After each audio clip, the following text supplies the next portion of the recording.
السلام علیکم ورحمۃ اللہ وبرکاتہ۔ اللہ عز و جل کا ارشاد پاک سورۃ المائدہ آیہ نمبر 74، افلا یتوبون الی اللہ، آخر کیا وجہ ہے کہ تم توبہ نہیں کرتے، اپنے گناہوں کی معافی نہیں مانگتے اللہ سے؟ کیا وجہ ہے کہ تم اپنے گناہوں پر اتنے مصر ہو؟ کیا وجہ ہے کہ تم میں اتنی اکڑ ہے، تمہارے دل اتنے سخت ہیں؟ کیا وجہ ہے کہ تم اپنے گناہوں کی معافی نہیں مانگتے؟ وَيَسْتَغْفِرُونَهُ، اور کیوں اس سے تم مغفرت طلب نہیں کرتے؟ اس رب سے جو تمہارا رب بھی ہے، تمہارا الہ بھی ہے، جو تمہارا خالق بھی ہے، تمہارا مالک بھی ہے، تمہارا پالنہار بھی ہے، جس کی صفت یہ ہے کہ وہ غفور بھی ہے، غفار بھی ہے، رحیم بھی ہے، رحمان بھی ہے، ستار بھی ہے۔ تم اس سے معافی نہیں مانگتے، اس کے آگے روتے نہیں، گڑ گڑاتے نہیں، اپنے گناہوں کی معافی نہیں مانگتے، کیا وجہ ہے؟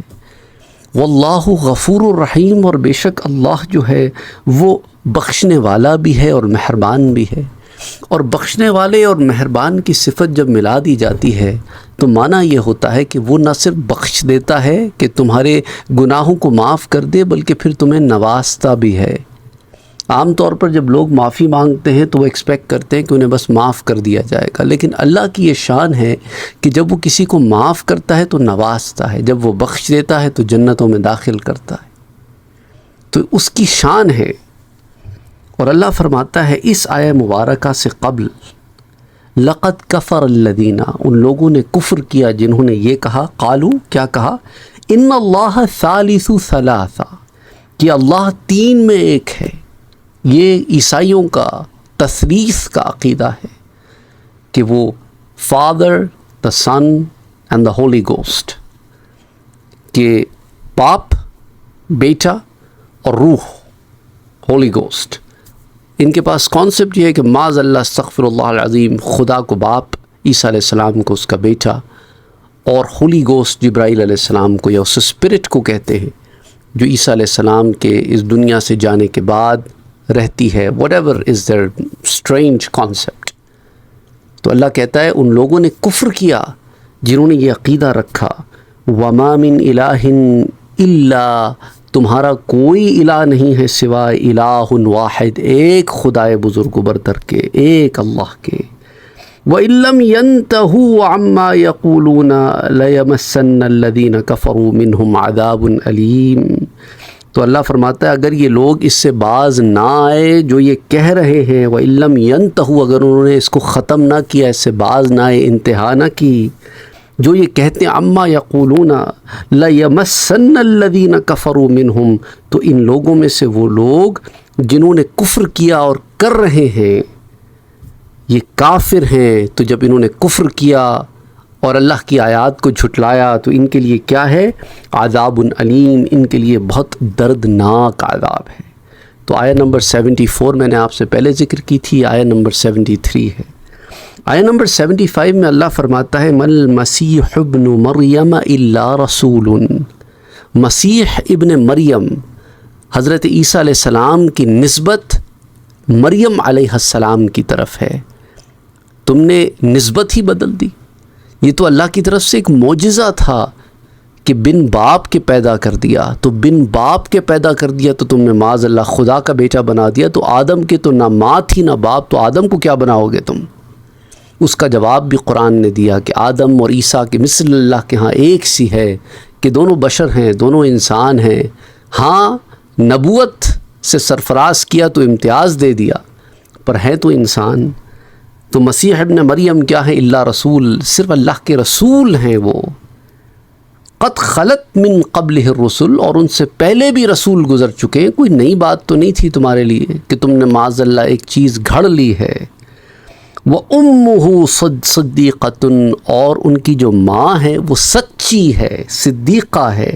اس نے کبھی تم سے یہ نہیں کہا کہ میری عبادت کرو یا میرے بیٹے کی عبادت کرو، یا عیسیٰ علیہ السلام نے یہ نہیں کہا کہ میری عبادت کرو، یہ تو تمہارے اپنے گھڑنتو باتیں ہیں۔ اور یہاں یہودیوں کو بھی جواب دیا گیا ہے جنہوں نے معاذ اللہ استغفر اللہ العظیم عیسیٰ علیہ السلام کو ولد الزنا مانتے ہیں، استغفر اللہ العظیم، جھوٹا نبی کہتے ہیں، استغفر اللہ العظیم، تو قرآن نے یہاں ان کی سچائی بیان کی، ان کی اور ان کی والدہ کی، کہا ان کی ماں تو بہت سچی ہے، وہ دونوں کھانا کھاتے تھے، دیکھو کانا یأکلان الطعام، وہ تو کھانا کھاتے تھے، وہ تو بشر تھے، وہ تو انسان تھے، تم نے انہیں ما فوق الانسان بنا دیا۔ کبھی خدا کو بھی حاجت ہوتی ہے کھانے پینے کی، سونے کی؟ انظر کیف نبین لہم الآیات ثم انظر انا یؤفکون، دیکھو تو ہم نے ان کے لیے کیسی صاف نشانیاں ہم بیان کرتے ہیں، پھر دیکھو وہ کیسے پھرے جاتے ہیں، کہ اللہ ان سے نشانیاں بیان کرتا ہے اور یہ پھر جاتے ہیں۔ یہ ایک مثال ہے ان لوگوں کے لیے کہ یہ دیکھو، یہ اپنے آپ کو اہل کتاب کہتے ہیں نا عیسائی، لیکن تثلیث کے مسئلے میں، ٹرینٹی کے مسئلے میں یہ ایسے بھٹکے کہ کفر میں پڑ گئے، شرک میں پڑ گئے، جب انہیں اللہ کی آیات سنائی گئیں تو ان سے دور ہو گئے، نتیجتاً راہ حق سے بھٹک گئے، کفر کیا، دردناک عذاب کے مستحق ٹھہرے۔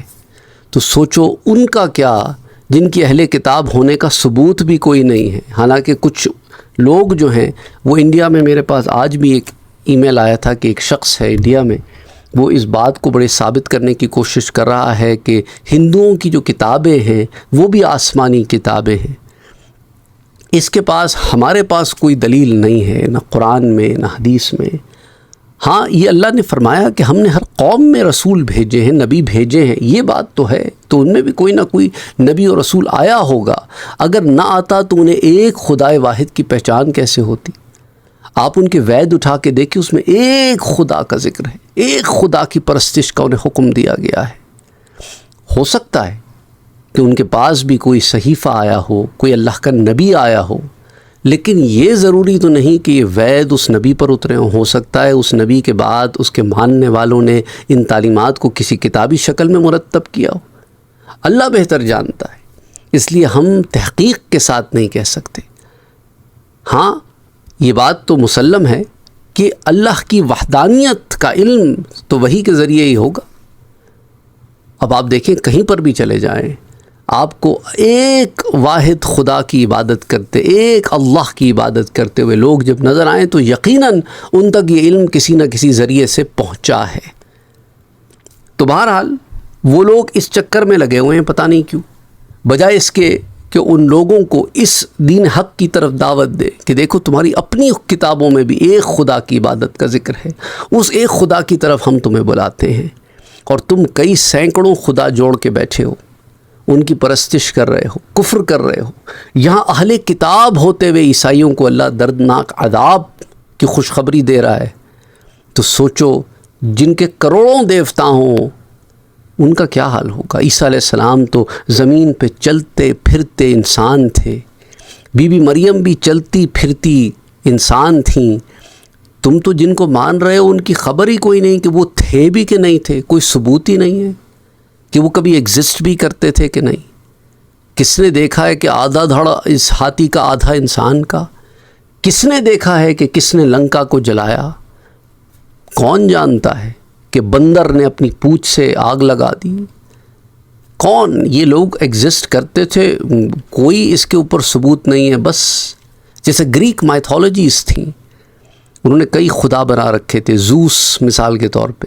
اسی طرح آپ رومنز کے پاس آ جائیں، رومیوں کے پاس بھی دیوی دیوتا بنے ہوئے تھے بہت سارے، وہ ان کی پرستش کرتے تھے، ان کی عبادت کرتے تھے، ان کے پاس ثبوت کوئی نہیں تھا، بس اپنا تخیل تھا، کچھ بنا لیا، کچھ گھڑ لیا۔ اس لیے قرآن کہتا ہے ہاتھو برہانکم ان کنتم صادقین، کوئی دلیل تو لاؤ تم اپنے سچے ہونے کی۔ تو یہی بات عیسائیوں سے بھی قیامت کے دن، کیونکہ عیسیٰ علیہ السلام تو جیتے جاگتے انسان ہے نا، عیسیٰ علیہ السلام سے اللہ قیامت کے دن یہ گواہی دلوائے گا کہ عیسیٰ کیا تم نے کہا تھا؟ عیسیٰ علیہ السلام کہیں گے بھاری تعالیٰ اگر میں نے ایسا کوئی بات کہی ہوتی تو تیرے علم میں ہوتا، میں اور میری ماں تو اس سے بری ہیں کہ ہم تیرے سوا کسی اور کی عبادت کے لیے آگے پیغام دیں، ہرگز نہیں، ہم نے تو صرف تیری عبادت کے لیے کہا تھا۔ تو بہرحال کہنے کا مقصد یہ ہے کہ یہاں پر یہ ایک کیٹیگری آف لوگ ہیں، دوسری طرف ہمارے پاس دوسری کیٹیگری ہے ان لوگوں کی جو اپنے آپ کو مسلمان کہتے ہیں اور قبر پر جا کر سجدہ کرتے ہیں، قبر پر جا کر سجدہ کرتے ہیں، الٹی سیدھی حرکتیں کرتے ہیں، تعویذیں وہاں پہ دھاگے باندھتے ہیں، عجیب حرکات کرتے ہیں۔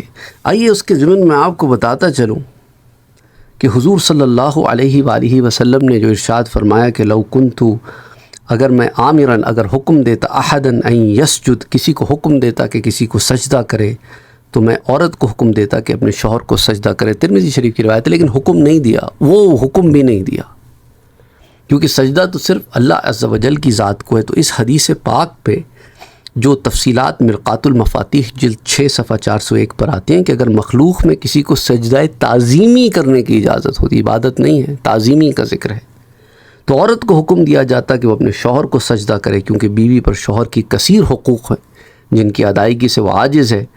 تو اس حدیث پاک میں عورت پر اپنے شوہر کی اطاعت کرنے کے وجوب میں انتہائی مبالغہ ہے۔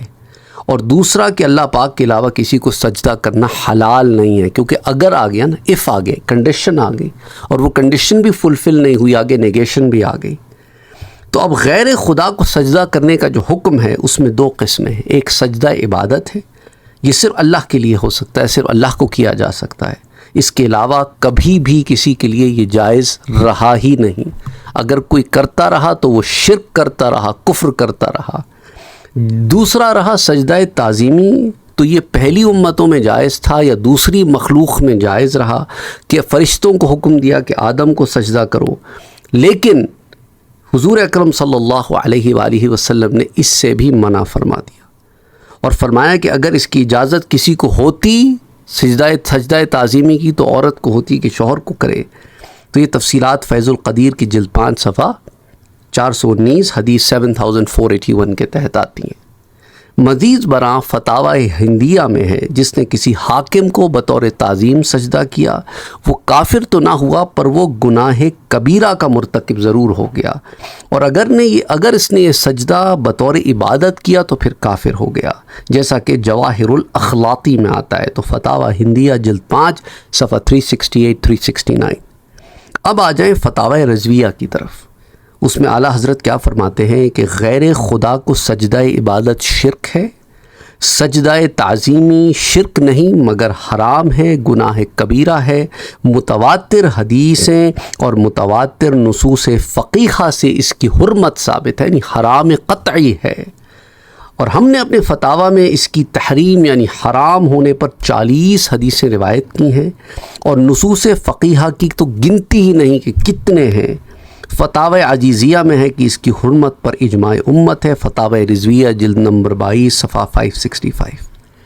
تو سجدہ تعظیمی حرام ہے۔ اب لوگ کہتے ہیں نہیں جی وہ تو ہم نے چوکھٹ پہ یہ کیا، چوکھٹ پہ یہ کیا وہ بھی منع ہے۔ اعلیٰ حضرت نے اس سے بھی منع فرمایا، آداب بتائیں۔ تم جہاں بزرگوں کے ہاں حاضری دیتے ہو وہاں پہ سجدہ کرنا منع ہے، سجدے کی شکل کرنا بھی منع ہے، وہاں پہ اپنے ماتھوں کو لگانا بھی منع ہے۔ لوگ نہیں جی ہم سجدہ نہیں کر رہے تھے، ہم تو چوکھٹ چوم رہے تھے، سجدے کی حالت میں چوم رہے تھے نا۔ ہاں جی ہم نے ناک تو نہیں لگائی تھی، پیشانی تو نہیں لگائی تھی، لیکن سجدے کی پوزیشن میں آ گئے تھے کہ نہیں آ گئے تھے؟ کوئی دور سے دیکھے تو کیا معلوم ہو کہ قبر کو سجدہ کرے، حرام ہے، منع ہے۔ اعلیٰ حضرت نے تو اتنی احتیاط فرمائی، بتائی کہ کتنا دور کھڑے رہ کے دعا پڑھنی ہے۔ سمجھ آ رہی ہے بات آپ کو؟ مسئلہ کیا ہے، ہمارے ہاں لوگ اپنے آپ کو سنی بھی کہتے ہیں اور جہالت کا انبار بھی لگا کے رکھتے ہیں، اور جب وہ جہالت کرتے ہیں اور سمجھتے ہیں کہ ہماری یہ جہالت سنیت ہے، تو پھر معترضین اعتراض کرنے والے اعتراض کرتے ہیں کہ دیکھو سنی ایسے ہوتے ہیں۔ جب ہم انہیں سمجھاتے ہیں تو آگے لڑنے آ جاتے ہیں، کیونکہ جنہیں آپ سمجھا رہے ہیں انہیں خود علم ہی کوئی نہیں ہے، اور جب ہم انہیں سمجھاتے ہیں تو بھی انہیں سمجھ نہیں آتی، کیونکہ یہ سمجھنا نہیں چاہتے۔ ان سے ایک ہی بات ہے کہ ہمارے آباء و اجداد کرتے تھے، اگر تمہارے آباء و اجداد کوئی کام غلط کرتے تھے تو وہ صحیح تو نہیں ہو جائے گا، غلط تو غلط ہی رہے گا۔ تو سمجھو دین کو۔ بزرگ دین کے مزارات پر حاضری سے، وہاں پر اللہ سے دعا کرنے، اللہ سے ان کی مغفرت طلب کرنے، اور ان چیزوں سے کوئی منع نہیں کرتا، لیکن جب وہاں جا کر آپ خرافات کرنے لگ جاتے ہو تو اس سے منع ہے. اور وہ جو مجاورین بیٹھے ہیں پیسہ اینٹھنے کے لیے، جنہوں نے ریٹ کارڈ بنا کے رکھے ہوئے ہیں، اور وہاں پہ ماحول میں بعض جگہوں پہ تو اتنا زیادہ، بلکہ اکثر جگہوں پہ کہ بے پردگی ہے، دھمال ہے، نشئی ہیں، یہ عجیب و غریب سے معاملات کیے جا رہے ہیں، عجیب و غریب سے دروازے بنا کے رکھے ہوئے ہیں کہ یہاں سے گزرو جنت میں داخل ہو جاؤ. کیا ہے یہ؟ کیا یہ شریعت محمدی ہے؟ بہت سارے لوگ وہاں جاتے ہیں جو نماز بھی نہیں پڑھتے کبھی. انہوں نے جمعے کی جمعے نمازیں پڑھی ہوتی ہیں، کچھ تو عید کی عید نماز پڑھتے ہیں، لیکن کیا جی داتا کے دربار جا رہے ہیں، داتا صاحب کے دربار جا رہے ہیں، فرید شکر کے دربار جا رہے ہیں. سر نماز کب پڑھی تھی؟ سر جمعے پڑھی تھی. نماز میں پڑھتے کیا ہیں؟ خبر کوئی نہیں، بچپن سے پڑھ رہے ہیں. کدھر جا رہے ہو یار؟ اینا تذہبون، کدھر جا رہے ہو؟ اللہ اکبر، اللہ اکبر. اللہم صلی علی محمد وعلی آل محمد.